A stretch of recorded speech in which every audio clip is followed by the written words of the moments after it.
Napatamis. Napatamis ang timpla ko. Ayan. Warm and cozy. So, good morning sa inyo. Nasa kabilang panig ng mundo katulad ko. Dito ako sa Houston, Texas. Central time kami. Time check 7:40 AM sa Pilipinas, 9:40 PM. Ayan, tama, no? So, ang lamig dito ngayon.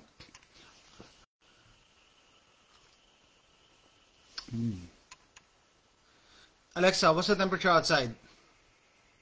In Cyprus, it's 46 degrees Fahrenheit. 46. Today, you can look for intermittent clouds with a high of 68 degrees and a low of 46 degrees. 46, no? Malamig. Fahrenheit yan, ah.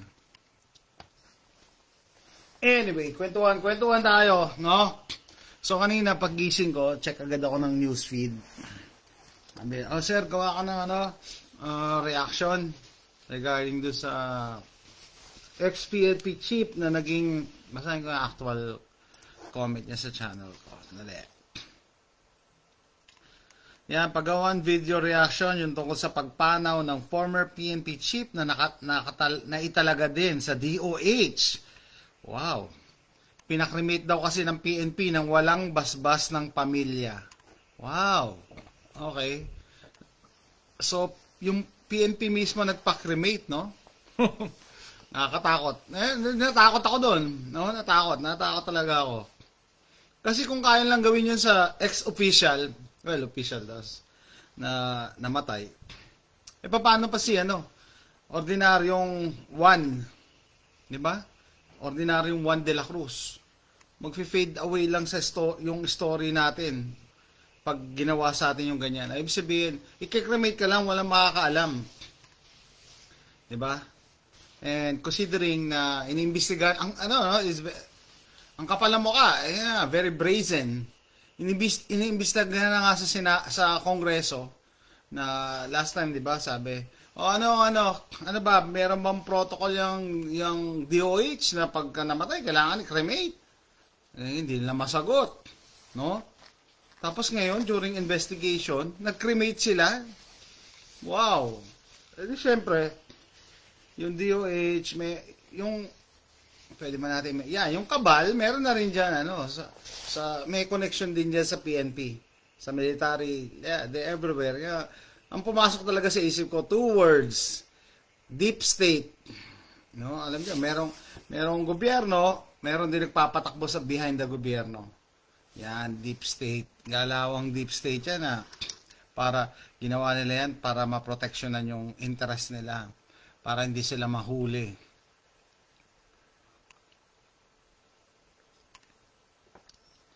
Para hindi mahuli yung mga nasa likod nito. Kasi nga naman, pag cremate, walang ebidensya. Alam niyo ba yun? Kung nanonood kayo ng mga crime stories, kahit ilang taon na nilibing, i-exhume, ipapahukay yan.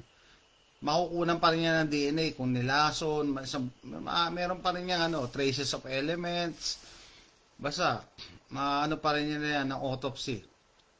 Malalaman pa rin yung kinamatay. Kung sinunog, kaya nakakatakot sa Pilipinas, no?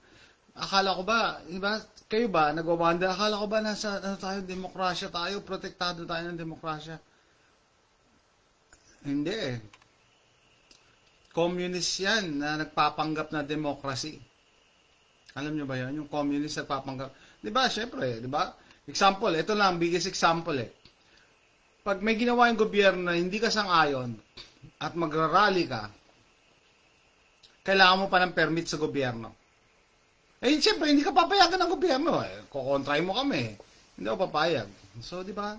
Parang communist na na nagpapanggap na democracy. Ano pa? Pag sinabing lockdown, hindi ka pwedeng kumontra.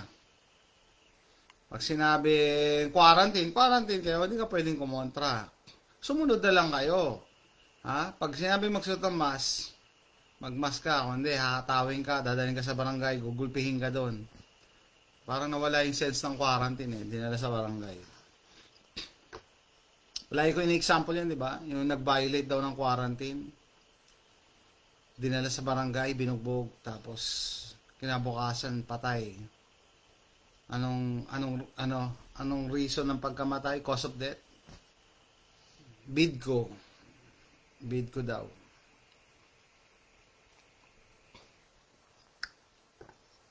Kaya nakakatakot sa Pilipinas. Sa totoo lang. Nakakatakot kasi wala kayong rights talaga. Akala nyo lang meron kayong rights. Nagulat nga ako nung isang live stream namin nila Charles ni Doc Lawrence. Doc Lawrence Asierto, lawyer siya diyan sa Senado. Tapos author din siya ng libro na self-defense, nakalimutan ko na. Yung title. Sabi niya, wala naman daw talaga kayong pag-aari dyan sa Pilipinas. Wala talaga kayong, hindi nire-recognize yung private property.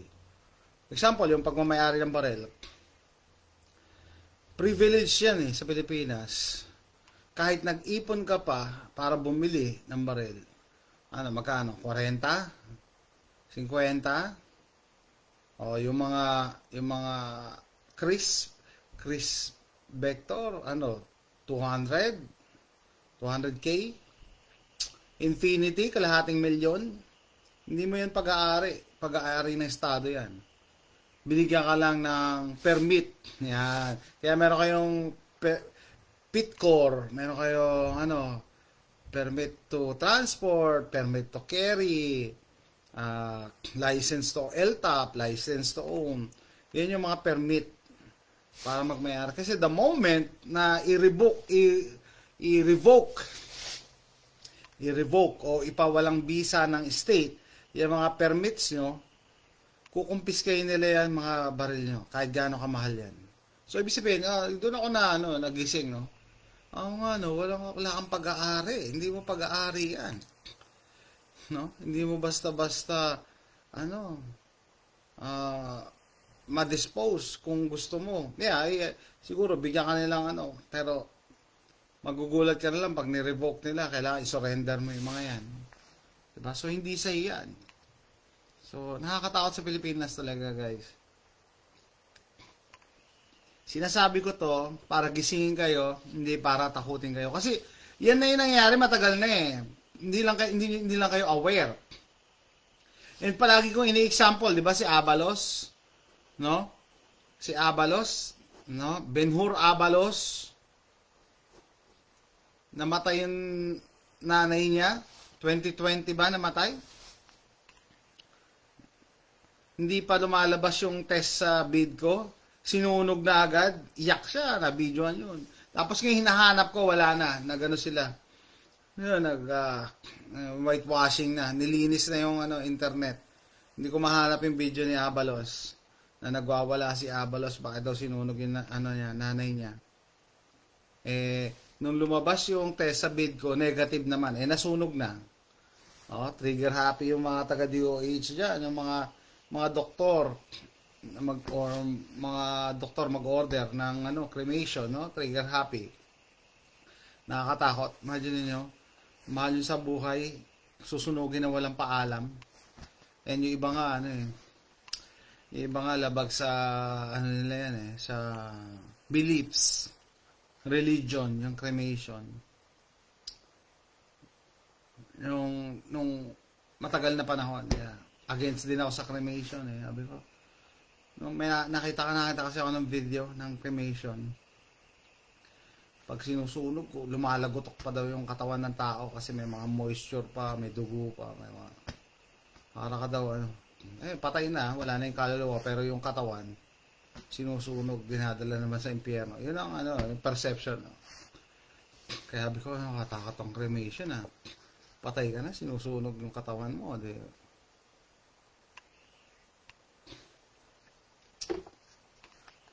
So, mabalik nga tayo, So, ni-research ko agad, pagising ko. Yan, Cascolan siblings see extraordinary circumstances in ex-PNP chief's death.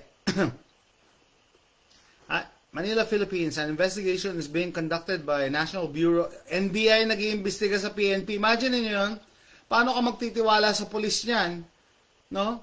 So, kailangan pa imbestiga ng NBI on the extraordinary circumstances surrounding the ailments and death of former Philippine National Police Chief General Camilo Cascolan. Attorney Stephen Cascolan, kamag-anak nila to. Attorney Stephen Cascolan, legal counsel of the official siblings, also flagged the immediate cremation, pagkamatay, sinunog agad, of the late police official's remains. Matagal na po yung pagdududa sa mga sakit at mga iba pang karamdaman na observe sa kanya since March pa po.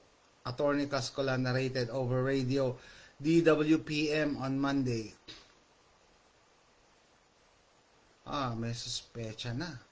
He added the siblings blamed the situation on people around General Cascolan.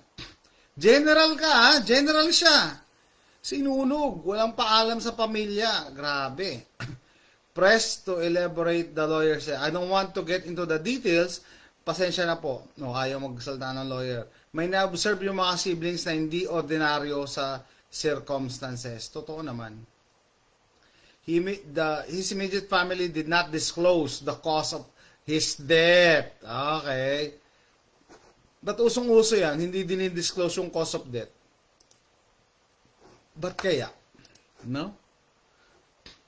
Prior to his demise, he was serving as Health Undersecretary. Imagine mo, kasi alam nyo, mas nakakatakot kayong pumunta sa DOH eh. Yan sa Health Department, nakakatakot. Parang mas nakakatakot pa yan, mag-military ka na lang. Ayan, general ka, hindi ka namatay. Tapos pumunta kang DOH, namatay ka, or yan sa naging health secretary ka, namatay ka. Di ba? Maganda pa siguro makipaglabang ka sa Mindanao, ba? May chance ka pa, may chance ka. Pag sa DOH, under ka ng health department, matitegi ka. Tegi ka. Bakit? Kasi re-require nila lahat, mga staff meron. Yung mga higher ups lang, yung mga nasa pinakatuktok, yun lang ang wala. Ano yung sinasabi kong wala? Siyempre, mahirap na magsalita. Baka maano tayo, ma-strike tayo na naman. Diba? So, yung mga aliping sa gigilid, general na yan, ha? Required dyan na may ganito. Yung mga nando sa tuktok, yan, sila Duque, sila Berheri, wala silang ganito. Kung sakaling meron man, daming distilled water dyan. Pero di ba nakakatakot? General to Kaya kung meron kayong kamag-anak na nasa police or nasa military, sabihin nyo, oy, stay there. Pag na kayo pumunta sa DOH or sa health agency dyan, kahit anong health agency, kasi andyan ngayon ng andyan yung kabal. Di ba? Andyan yung mga kabal ngayon. Kasi may plano sila Nakakatakot lang talaga. General na yan, NBI is trying to find out the circumstances which led to his death. Ano daw kinamatay? Yeah, very quiet. Nalaman na lang natin sinunog. Pero nung nagkakasakit siya, hindi nila binobroadcast. The legal counsel also said the siblings had sought guardianship and had asked not to cremate his remains so as to remove doubts on the cause of the general's death. But the former chief PNP's body was immediately cremated despite the wishes of his siblings. Bigay ko nga ito Sino kaya pwede mag-save nito? Baka mamaya itong article na to, baka mabura din nila. Nag-ano sila Nag-whitewash nila yung yung mga sitwasyon Yan, binabasa ko So, doon sa kaka-tune in lang dito, pagising ko, may nag-comment sa mga videos ko, sabi gawan ko daw reaction. Nagulat ako kasi hindi ko rin nabaltaan na may sakit pala to, tapos bigla na lang yan, sinunog. Kasi they were hiding it. Tinatago nila yung ailment sa sakit nito. And then, nung sinunog na, doon sila umangal. Meron na din po kaming pending na case bago po siya namatay ng guardianship para maalagaan siya ng mga kapatid niya. Attorney Cascolan recalled. meron din kami specific na request na petition namin na huwag siya i-cremate para walang issue, para walang doubt kung ano yung cause of death. The council pointed out. Ang problema nga may issue eh. May doubt talaga eh.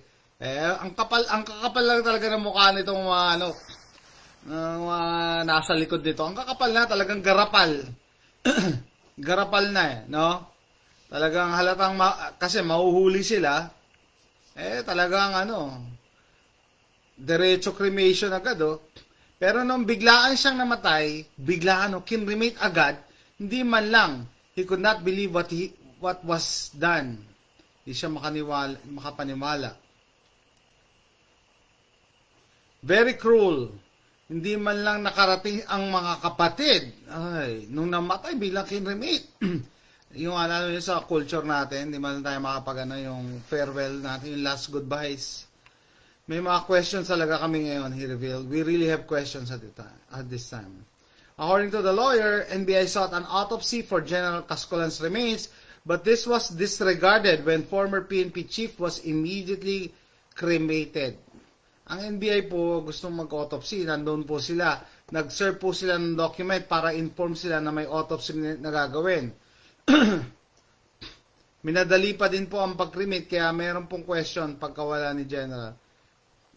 Ano pa ba? Yun na. And so, basahin nyo guys, no? Ang tagal mag-load, mukhang binubura na. Yeah! Sabi ko sa inyo, yung kay Abalos binura nila, hindi ko na mahanap Paano kaya natin? Binasa ko na naman sa inyo yung excerpt nitong article na to. Siyempre kapag cremated, walang ebidensya. Si Galvez nga, o IATF, di ba, tahimik lang. Yeah. Kaso, maano kayo sa yung grabing garapalan Garapal talaga na merong something sa Pilipinas. May something going on na mali. Merong mali. Ang problema, nando sila sa nagpapatakbo ng gobyerno nyo dyan. Nagpapatakbo ng di ba? Kaya, ulitin ko kung meron kayong mga kamag-anak na mga military, na retired, or police na retired, huwag kayong papasok sa DOH, matitegi kayo. Tignan nyo nangyari dito kay Cascolan. General yan, General, hindi nila pinalampas. No? Tapos tinago pa nila yung ebidensya by burning the body. Sabihin na naman ng mga naysayers dyan. Ano tinago? Sige nga, paano mo ngayon i-autopsy yung abo? Hindi, di ba? Kahit meron ng order, kahit may nagsampa na ng order na wag pakialaman, pinakailaman pa rin ng PNP. Bakit? Anong tinatago ng PNP?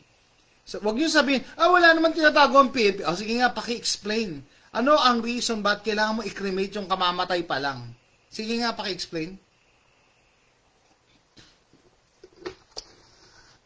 Unless gusto mong itago yung cause of death niya. Di ba? Yun naman yun Na-mention na nga yun nung hearing sa Congress, di ba? Tatanong sila, sila Congressman Fernandez, ano protocol ng DOH pagka namatay ba, i-cremate? Paano natin ma-autopsy yan?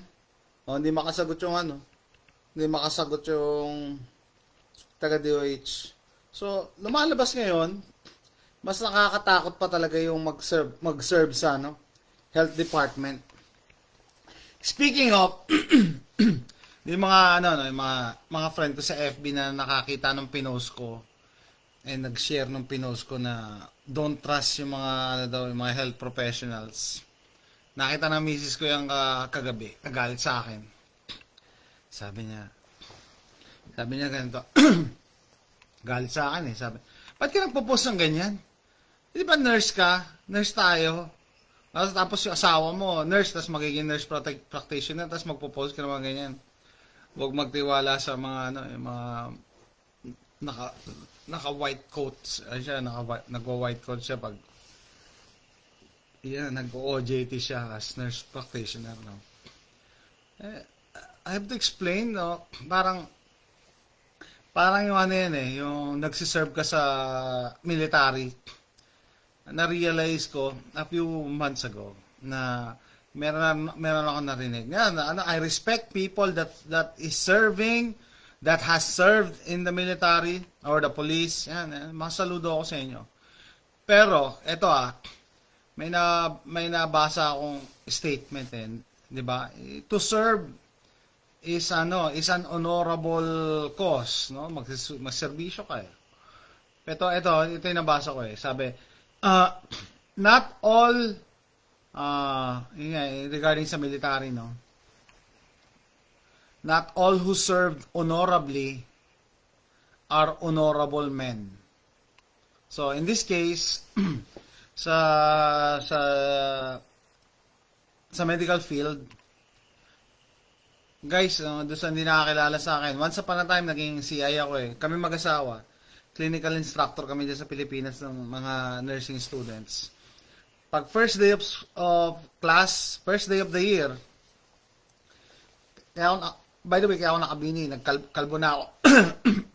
Excuse me po. Kinalbo ko yung sarili ko Ngayon nga, once upon a time, naging clinical instructor kami mag-asawa. Turo kami ng mga nursing students. Pag very first day of class, syempre, tatanungin namin mga estudyante namin, mga pangalan nila, background. Pero isang hindi nawawala, bakit ka nag-nursing? Yung tatanong namin. Siguro sabihin naman, tatanong nyo lang yan, pampapatay ng oras. Hindi, kasi doon mo magigage Sa dami nyo, kunyari, ilan kayo? 30 to 50 sa klase, isang klase, tapos 6 ang klase ko. Ganon ang klase dati. 30 to 50, tapos 6 ang klase ko. Paano ko kayo magigage, di ba? Dapat makilala ko kayo. Yun nga tinatanong, bakit kayo nag-nursing? Sabihin nyo sa mga anak nyo, sabihin nyo yung honest. Bakit? Hindi yung to serve mankind. Wala naman maniniwala doon. So, maganda yung honest. So doon pala malalaman namin, dito magtatagal sa nursing, dito gagraduate. Malalaman mo na agad. Huwag sabihin nyo ng bias, pero, alam mo, di ba, pag nasa medical profession ka, may tinatawag na clinical eye. So, ganoon din sa teaching, no? Teaching. Meron ka ng, idea, no? Mag-gauge mo na. Yung psychology niyan. Okay. And then, ano nga yun, tatanong ka, bakit ka nag-nursing? Ganyan. So, mas talaga magsabi sila ng totoo. Okay, so, sinasabi, no, na umattend ako ng nag-masteral ako. Masters. Kasi, dumating yung time, ang daming nagsi-CI, ultimo bagong graduate, nagsi-CI na, no? Wala pa experience, nagsi-CI na. Sabi ko nga, ano masishare nila sa estudyante? Dating estudyante lang sila. Anyway, wala. Ganyan ka-desperado yung education system natin noong time na yun. Wala na mahanap na CI kasi lahat nag-abroad. Eto, nung nag-masteral ako, diyan sa Sacre, sa Lucena, Sacred Heart College. Sabi nung masteral na prof, sabi, yung nursing, hindi first day. Nursing is a noble profession. Noble profession daw, yeah. Dapat mataas ang natin, tingin sa mga nurses, no? Yung mga taga-MAED daw, Masters in Education, hindi papayag yan. Dapat, para sa mga teacher, teaching is a noble profession. Di ba? Noble profession ng nursing, noble profession din ng teacher. Totoo naman, hindi naman natin kukontrahin. Paano pag CI ka? Yun ang clincher. Sabi ng professor namin sa masteral. Paano pag CI ka? You're both a teacher and you're also a nurse. So talagang to the next level na yung nobility mo, no?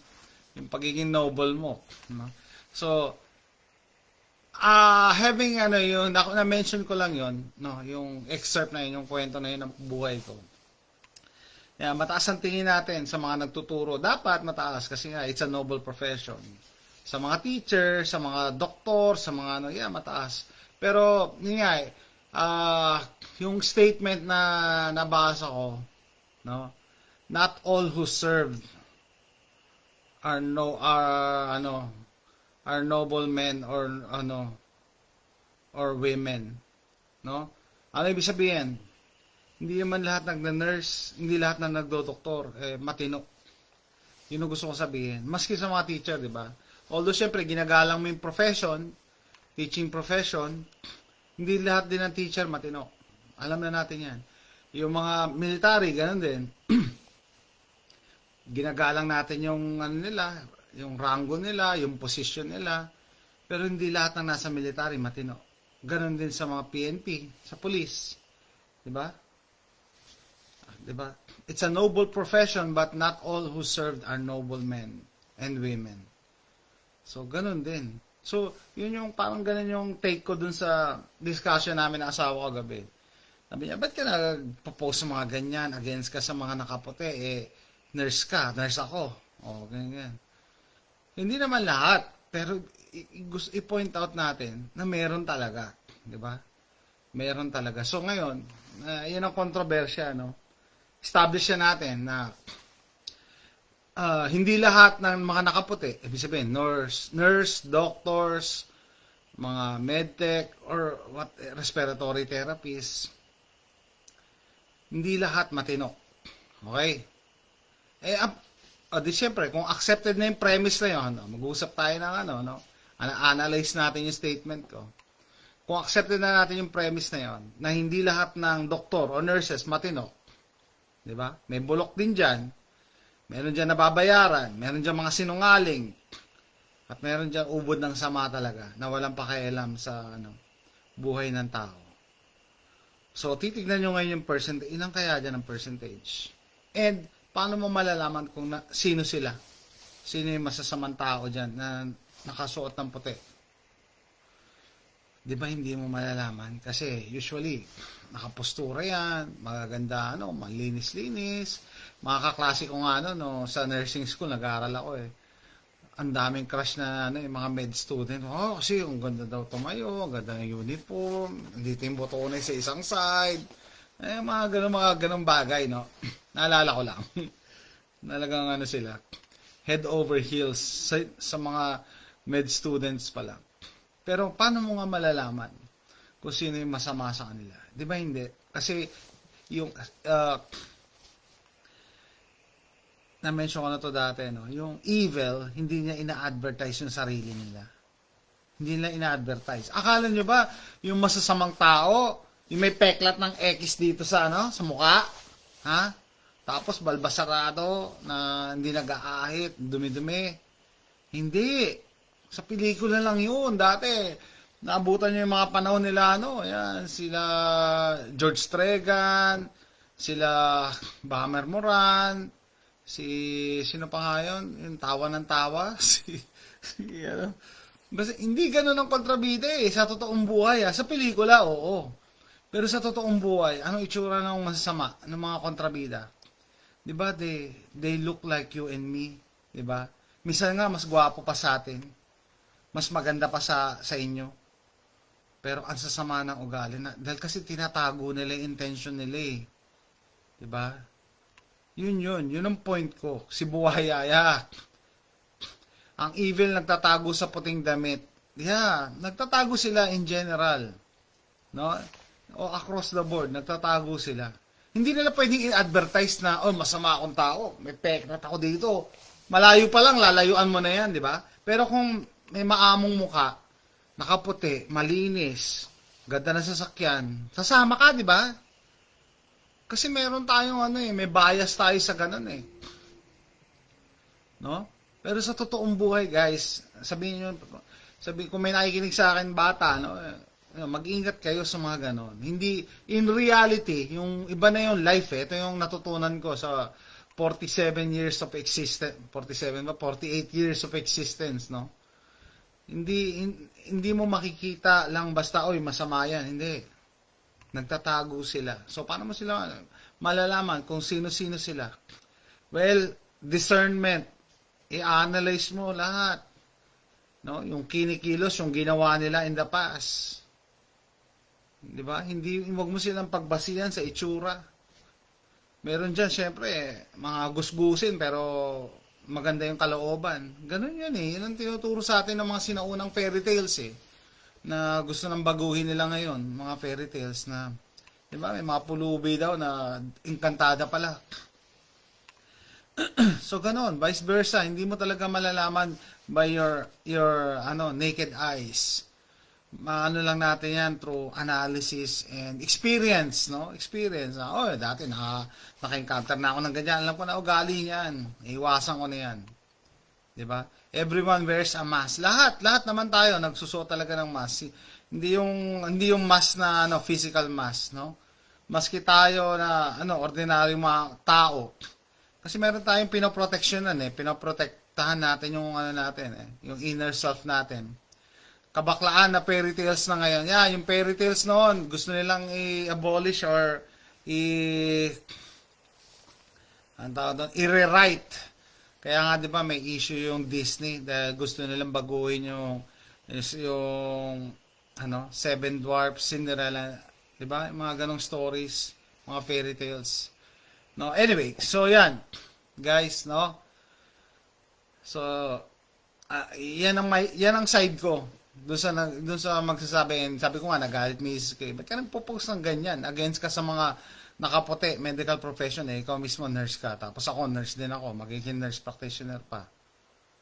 Kasi hindi naman lahat talaga ng nurses, hindi rin lahat ng doktor, matino, or mabuti, or yung kapakanan ng pasyente ang iniisip. Diba? Actually, the sad part is, siguro, sabihin mo, eto lang, estimate ko lang, wala akong pagbabasihan na data. Kasi nga, hindi mo mako-quantify ang evil eh. Hindi ka pwede mag-roll call o roll call tayo, sino masama dito? Hindi ba? Pero ito lang, no? Based on my observations. So, kunyari, 100. No? Siguro, ang masama dyan, 5 to 10. Konti lang siguro. 5 siguro. Tapos, ang mabuti dyan, siguro, mga 20, 30, mga ganon. O, ilan lang, sabihin mo na 30, tapos 5, 35. 65 dyan, walang pakialam. Gusto lang matapos yung araw, gusto lang makauwi. And then, lalo na sa culture natin, mga Pilipino, marami sa atin yung ayaw ng confrontation. Yan, naalala ko, dumaan din ako dyan dati.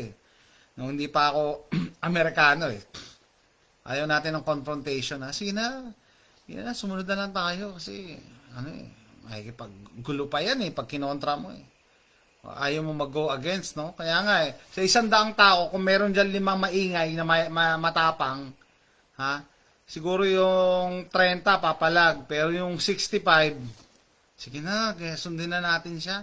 Diba? Ako nga, nagpo-post din ako sa mga tungkol sa mga bugok na engineer. Yeah, that is, guys, kung may makakarinig dito na mas bata sa akin, yan, that's life.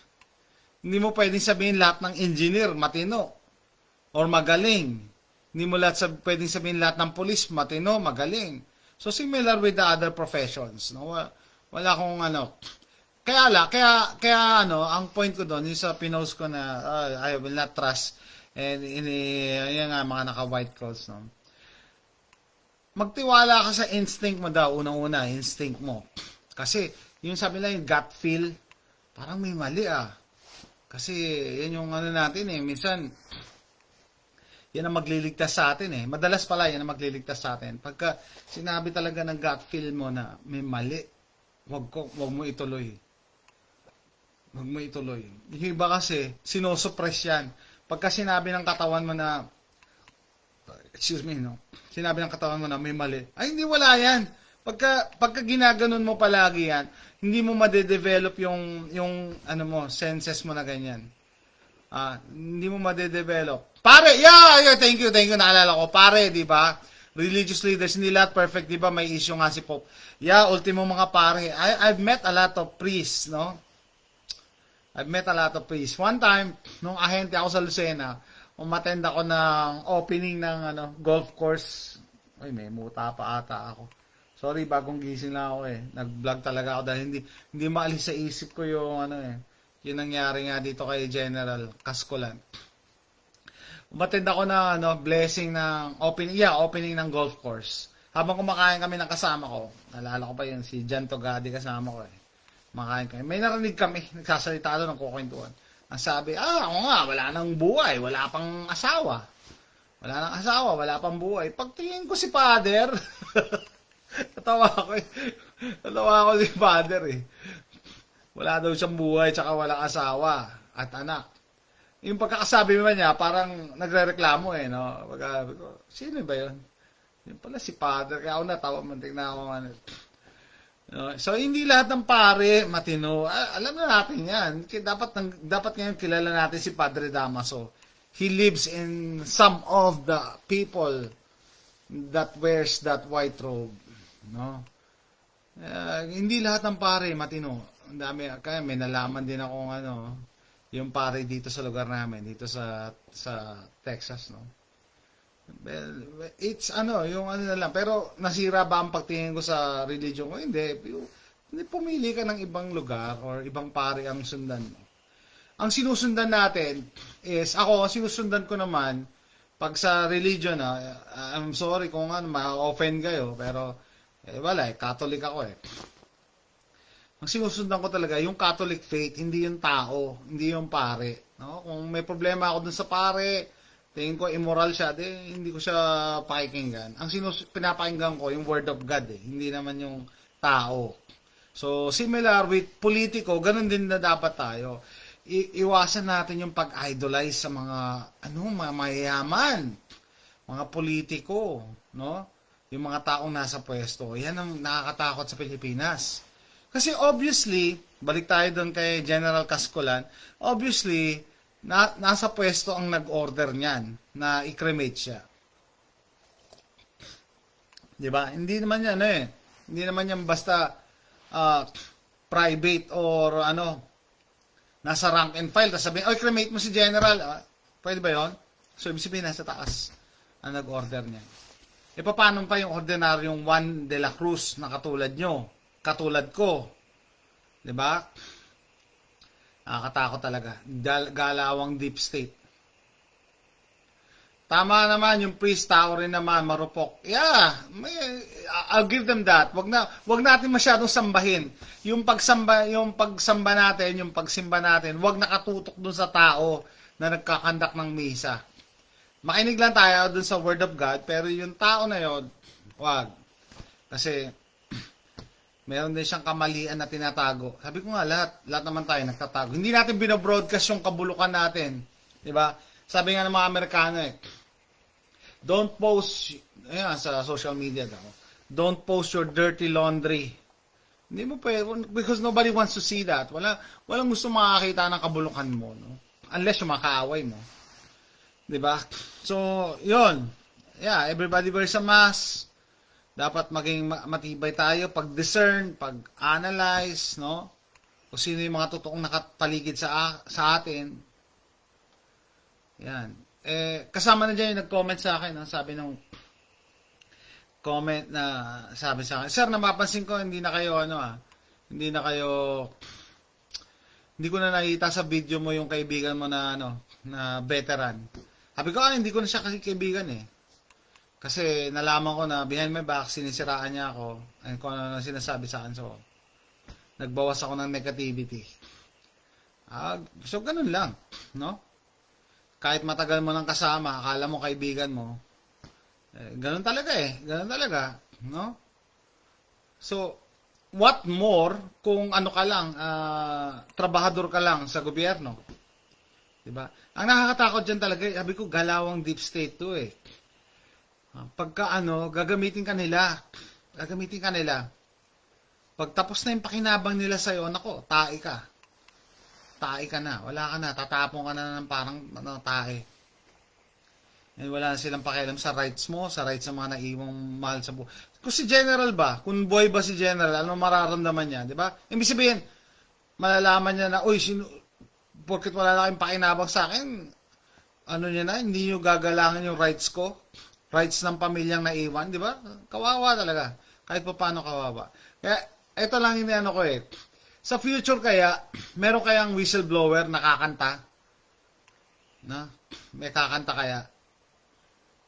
Kasi bakit?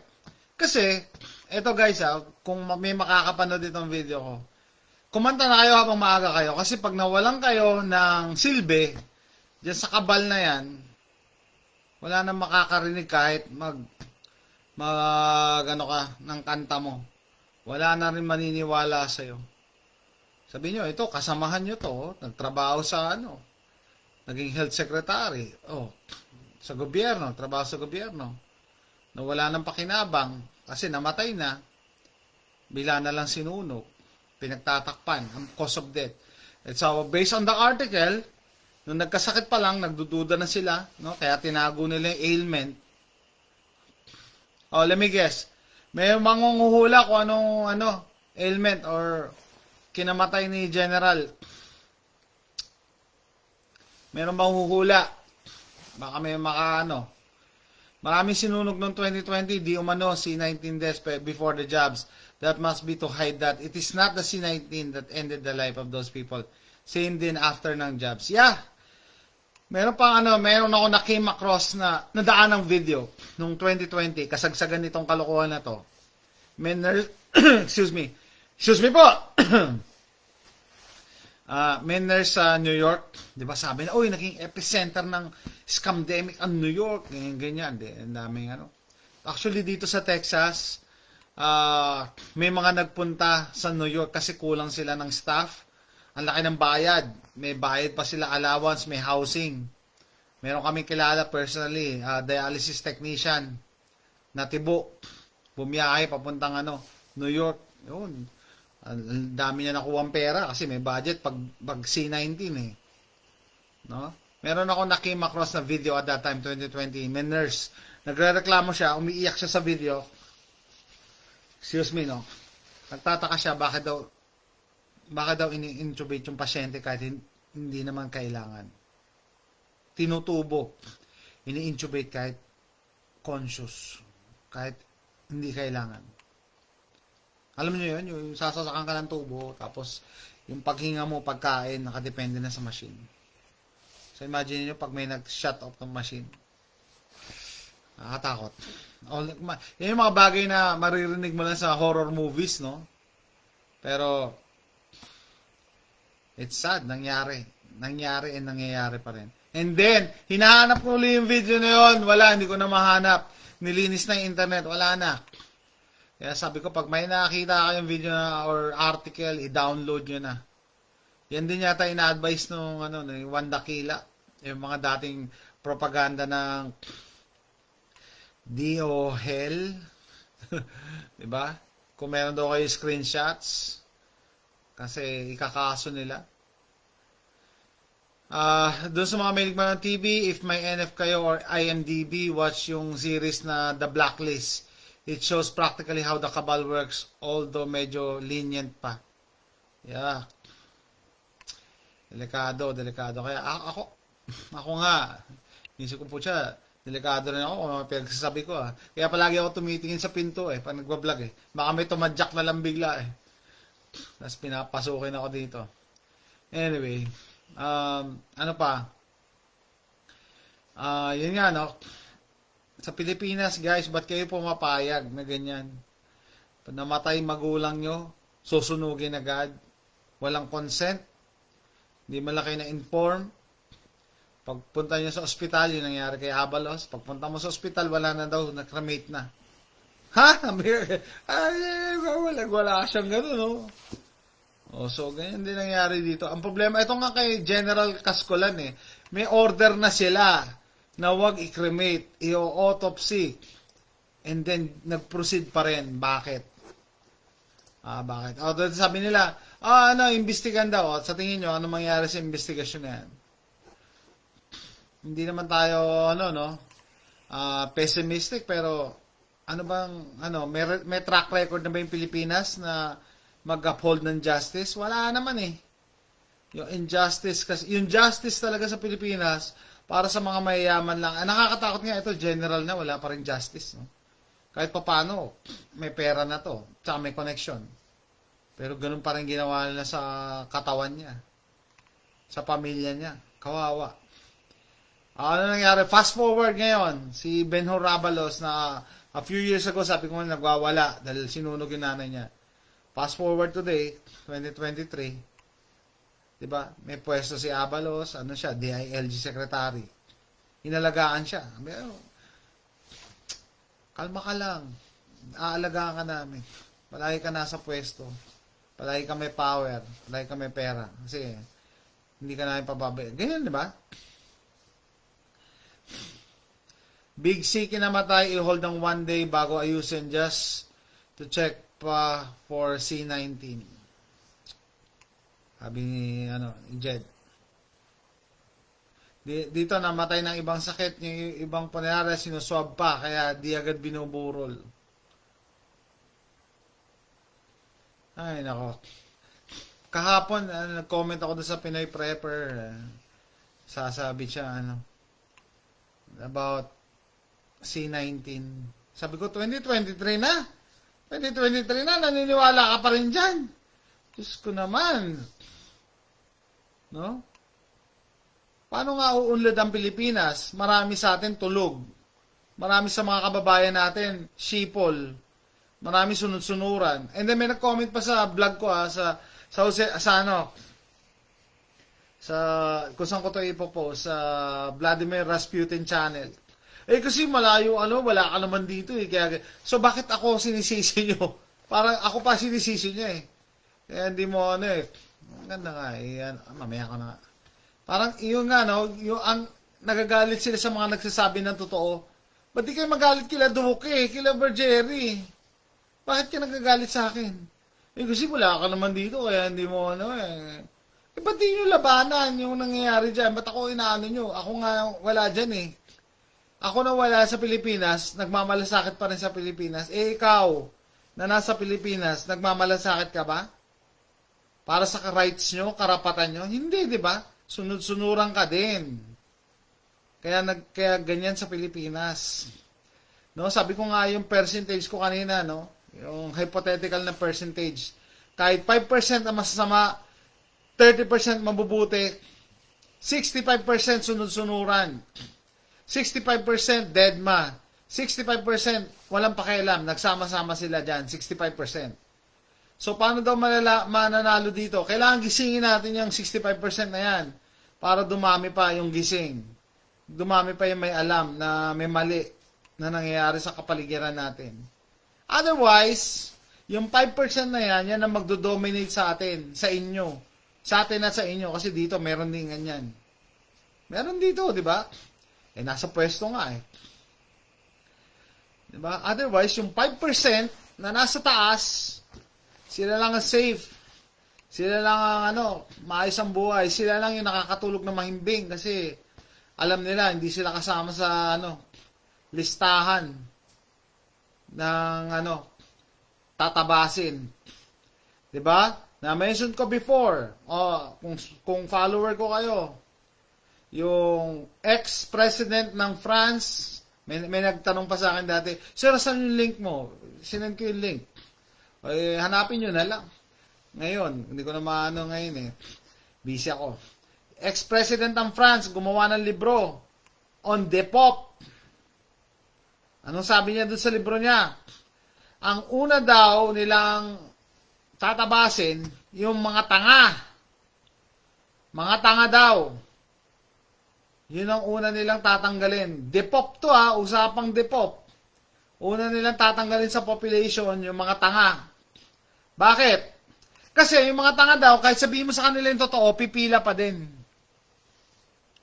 Pipila pa rin. Tanungin nyo sarili nyo sa Pilipinas. Kahit sabihin na natin na masama yan, mamamatay kayo dyan, magkakaroon kayo ng myocarditis, pericarditis, turbo cancer, kidney disease, autoimmune disease. Anong gagawin ng mga kababayan nating tanga? Pipila pa din kasi protektado. Diba? Yung mga bilyonaryo dito, bili ng farmland, hindi pa napapansin na marami kung bakit. Yes! Yan ang galawan ni Billy Boy. Siya may pinakamaraming biniling farmland yata last year, no? Binibili nila. So, yun, di ba? Sabi ko sa inyo, ang unang tatabasin, ang una nilang tatanggalin sa population, mga tanga. Ngayon, tanongin niyo yung sarili niyo, kasama ba ako dun sa sinasabi ni Jason na tanga? Well, it's up to you. Sinabihan ka na eh. Bakit pumila ka pa din? Tapos, nag-post ka pa sa ano mo, sa stories mo na protektado ka na ng pang-5 mong shot. Di ba? I-analyze nyo. Doon sa, yung mga naysayers, yung palagi nakikita negative sa mga sinasabi ko, mga katulad ko. Anong mali sa sinasabi ko? At sabi ko nga doon sa Pinoy Prepper, example ko eh. Paano mo ipapaliwanag yung mga walang ganito?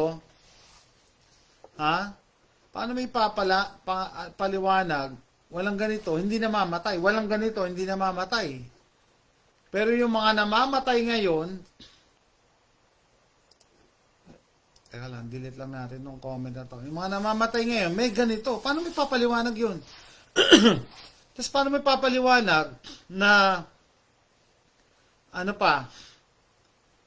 sabi ko, kung narinig nyo naman yung sudden D, lahat yun may ganito. Yung mga nagsasadin D, meron ganito. Paano mapapaliwanag yun? Diba? Napakataas ng coincidence kung nangyayari yan, biktima talaga ng coincidence yung mga yun. Kasi, ayaw nating aminin na, yung myocarditis nung namatay, o pericarditis niya, or yung turbo cancer niya, or yung autoimmune disease niya, o yung bago ngayon, rare din, bone death, Angelica, bone death, no? Is cause ng kung ano-anong sakit maliban dito. Diba? Ito lang talaga ayaw nyo sisihin eh. Bakit? Suddenly, so young, coincidence. Yan ang mga words na palaging nakikita ko sa post. Ito nga ang challenge ko doon sa mga hanggang ngayon, November 29, 2023. In denial kasi sila. Yan nga eh. Ang unang sintomas ng ganito ay denial. Yeah, pag nakita nyo, yung kaibigan ko, in denial, malamang, ganito yan, may ganito yan. No? Yan nga. Mahirap kasi matanggap na naisahan ka. Naisahan ka na, 2 pa nga eh. Iba nga, na 5 eh. Talagang, kita nyo yung, pag kayo guys, yung iba nating, kasama dito na nagsasabi ng katotohanan sa nangyayari, masyado pa silang brutal, no? Sabi, wala nang pag-asa yan kasi meron kang ganito. Ako, meron ang point ko naman, siyempre kasi i-appeal ka din sa human side natin, no? And majority, mga mahal natin sa buhay, may ganito, di ba? Umaasa pa rin ako na hindi lahat may lason. Okay, yung iba placebo. Umaasa, hoping, positive guess na hindi lahat may lason, no? Kasi nga, sabi, babawasan lang, hindi naman lahat ititegi.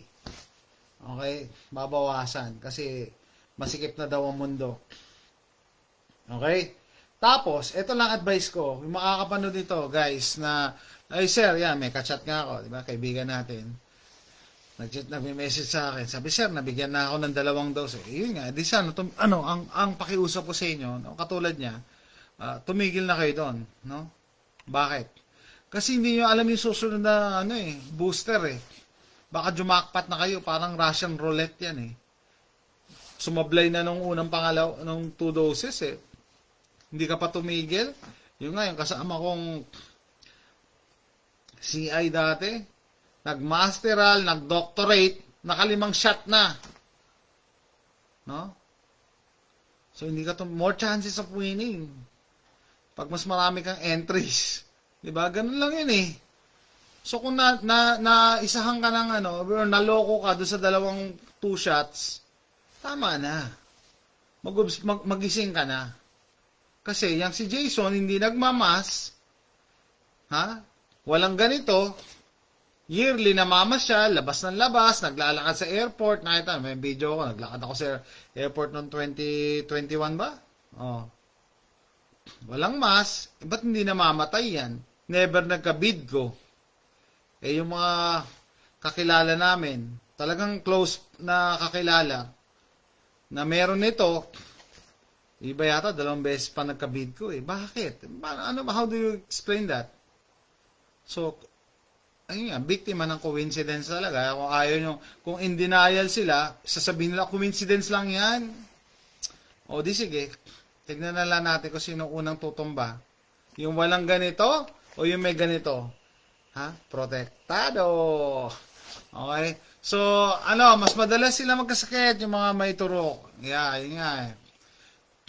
Hindi makapaniwala na umuubra yung IVM, vitamin C, vitamin D, zinc, melatonin. Saka good food and exercise, okay naman.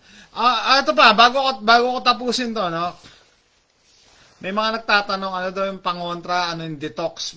Is there such a thing for detox kung dumikit na sa, na-mention ko na to eh, dumikit na sa DNA mo? Paano mo iba-vacuumin yan, guys? Doon sa walang idea ng anatomy and physiology, pag may in-inject sa'yo at na-absorb na ng bloodstream mo, kasi yung heart mo hindi naman yan tumitigil, di ba? Palagi yan nagpa-pump, so takbo ng takbo yan, no? Kalat na yan sa organs mo, so hindi mo yan pwedeng ihigupin dyan, i-vacuumin dyan. Tumatakbo yan, hindi yan pwedeng andyan lang yan. Andiyan lang yung kulumpol ng chemical ng lason. Hindi. Tumatakbo yung puso mo, so tumatakbo yung yung lason, kung saan-saan. Ngayon, paano ka i-detox? Iinom ka ng barley. May nagsasabing barley. Inom ka ng barley. Yung barley, pupunta pa yun sa tiyan mo, i-digest, itatain mo yan, iihi mo. No? Kung may chemicals pa yung barley na yan, ipaprocess yan ng liver. That's how things work, pag oral. Kaya nga, mas preferred ang injectable kasi direct to the bloodstream, di ba? Okay, and then sabi ng miss ko, yung miss ko nag-nurse practitioner, wala pa ako nabasa sa libro na barley. Kung gaano kagaling ang barley, bakit wala sa libro? Di ba? Walang scientific basis. No? So, I'm sorry to say, baka fad lang yung barley.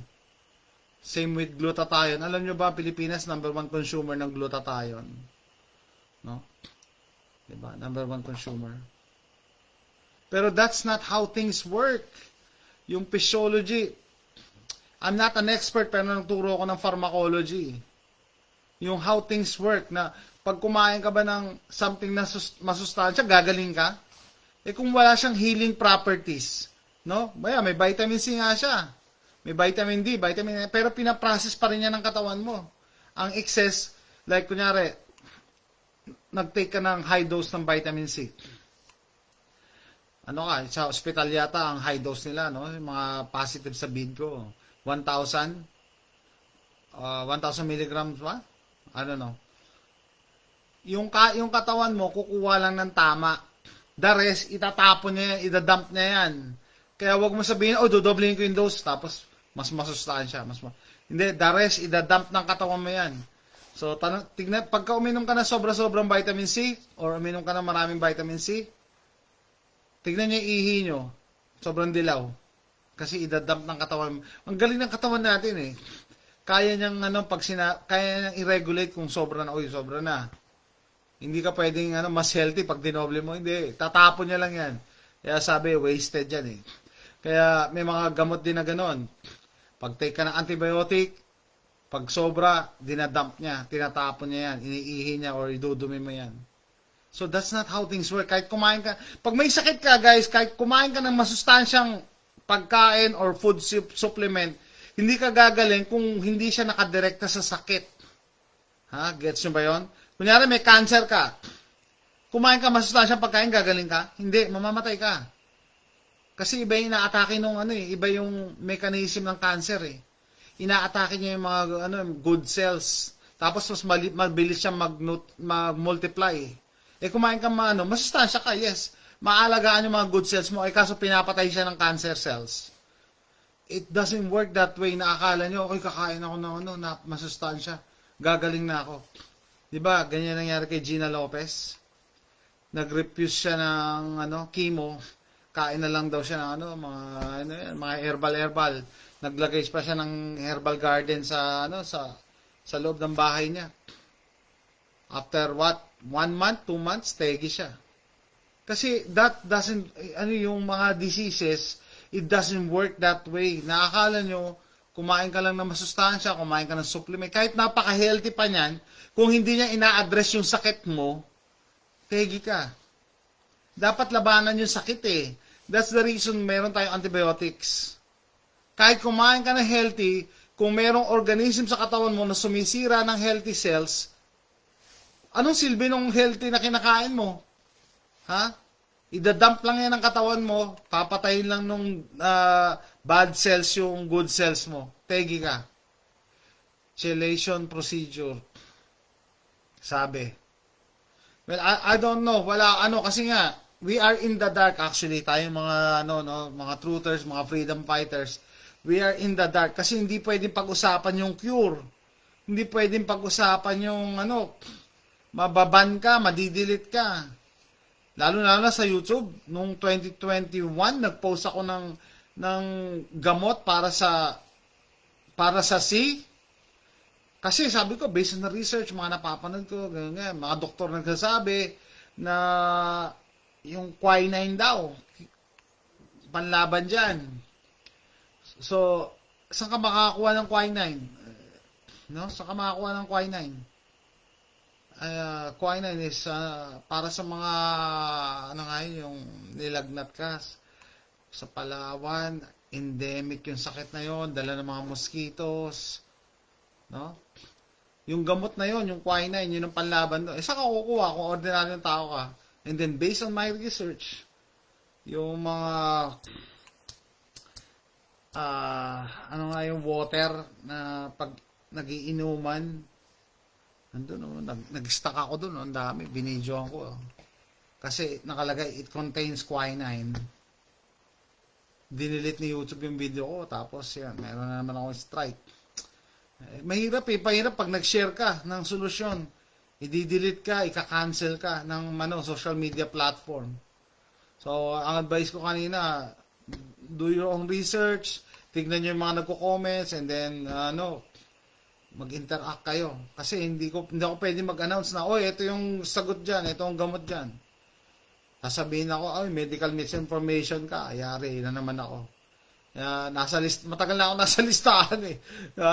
Nasa listahan nila ako eh, na ika-cancel eh. Kasi kung ano pinagsabi ko, para matulungan ko yung mga kababayan ko. Pang-malaria, yeah, thank you, Jed. Yeah.